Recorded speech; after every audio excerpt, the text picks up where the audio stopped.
में कोई और नहीं बल्कि प्रेसिडेंट का बेटा ही था और वो रूबी और उसके साथियों को देखकर काफी खुश था। जिसके बाद उसने बताया कि असल में प्रेसिडेंट ने सबसे झूठ बोला था कि वो पूरी तरह से ठीक हो चुका है और असलियत में उसके ऊपर कई सारे एक्सपेरिमेंट किए जा रहे थे और जब कोई भी एक्सपेरिमेंट सही नहीं चला तो सरकार ने कैंप बनाकर बच्चों को वहाँ रखना शुरू कर दिया। साथ ही उसने रूबी से वादा भी किया कि वो उसे अपनी शक्तियों का इस्तेमाल करना सिखाएगा। इसके बाद रूबी ने धीरे धीरे अपनी शक्तियों को जानना शुरू किया और अब वो उन पर काबू पाना भी सीख रही थी कि तभी एक दिन जब वो बहुत ज्यादा उदास थी तो वो ऑरेंज लड़का उससे मिलने के लिए आया और उसने रूबी से कहा कि सिर्फ एक ऑरेंज ही दूसरे ऑरेंज को समझ सकता है और ये कहते ही उसने रूबी का हाथ पकड़ लिया। पर ठीक उसी वक्त लियम ने उन दोनों को देख लिया जो उसे बिल्कुल पसंद नहीं आया। इधर रूबी का हाथ पकड़कर वो लड़का उसकी सभी यादों को देख पा रहा था जिसके जरिए उसे पता चला कि आखिर उस रात रूबी के साथ क्या हुआ था। असल में जब रूबी रात को अपने माता पिता के पास गई तो उसने अनजाने में उनका हाथ पकड़कर उनकी सारी यादें मिटा दी थी जिसके चलते वो दोनों उसे भी भूल गए।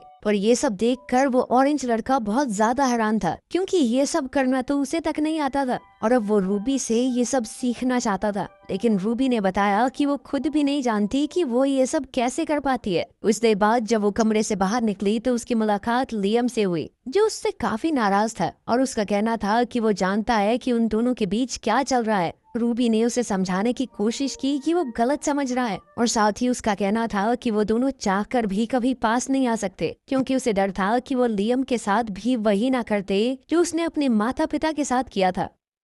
इसके बाद वो लेक के पास गई जहां उसकी मुलाकात लियम के दोस्त से हुई और उसने रूबी को बताया कि उसे यहाँ भी महफूज नहीं लगता। उधर वो ऑरेंज लड़का लैपटॉप पर किसी को बता रहा था कि उसके पास कितने ग्रीन कितने ब्लू और कितने ऑरेंज बच्चे मौजूद थे। लेकिन ठीक उसी समय पर रूबी वहां पहुंच गई जिसके आते ही उसने अपना लैपटॉप बंद कर दिया और असल में रूबी भी वहां पर लैपटॉप लेने ही आई थी ताकि वो लियम के दोस्त की बात उसके घर पर करवा सके। और ये मौका देखते ही उस लड़के ने रूबी के साथ एक डील करने की कोशिश की। इसमें रूबी को उससे याददाश्त मिटाने वाली शक्ति सीखनी थी और इसके बदले में वो उसे लैपटॉप देने वाला था। रूबी भी इस चीज के लिए तुरंत ही तैयार हो गई। लेकिन उससे ये सीखते वक्त जब रूबी ने अपनी आंखें खोली तो उस वक्त वो लड़का उससे बदतमीजी करने की कोशिश कर रहा था जिससे बचने के लिए रूबी ने उसके मुंह पर एक जोरदार मुक्का दे मारा। और जब वो उस कमरे से बाहर निकली तो उसकी मुलाकात लियम से हुई जो रूबी से सारा सच जानने के बाद बहुत ज्यादा गुस्से में था और अब वो उस लड़के से बदला लेना चाहता था।